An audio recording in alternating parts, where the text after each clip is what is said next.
நான் திரும்பவும் சொல்றேனே, 50 500 ஆக்கி விட்டுறாதீங்க. 41 பேர் இறந்தப்ப பிரஸ்ஸ பாக்க பயந்து ஓடி ஒளியல.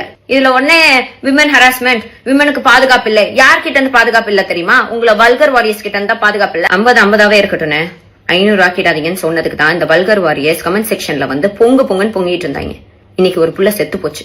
சரி, அதை வச்சு நம்ம அரசியல் பேசக்கூடாதுன்னு பார்த்தாலும் மனசு கேட்க மாட்டேங்குது. ஆசையா அண்ணன் உன்னைய பாத்துடணும்னு வந்துதானே அந்த புள்ள போலீஸ் ஜீப்ல மோதி செத்து போச்சு. யாருக்கு நஷ்டம்? பெத்தவங்களுக்கு தானே நஷ்டம். உங்களுக்கு என்னன்னு நீங்க ஜாலியா ஃபங்க்ஷன் எல்லாம் போயிட்டு ஜாலியா இருப்பீங்க. நீங்களும் எல்லாரும் ஜாலியா இருங்க. ஏன்னா நம்ம வீட்லயா சாவு விழுந்துச்சு? இல்ல நான் திரும்பவும் சொல்றேனே, 50 500 ஆக்கி விட்டுறாதீங்க.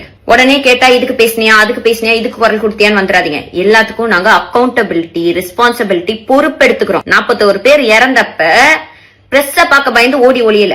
இதுல ஒன்னே விமன் ஹராஸ்மெண்ட், விமனுக்கு பாதுகாப்பு இல்ல. யார்கிட்ட இருந்து பாதுகாப்பு இல்ல தெரியுமா? உங்களை வல்கர் வாரியர்ஸ் கிட்ட இருந்தா பாதுகாப்பு இல்ல. வேணா என் கமெண்ட் செக்ஷன்ல 2 செகண்டுக்கு அப்புறம் பாருங்க, தெரியும்.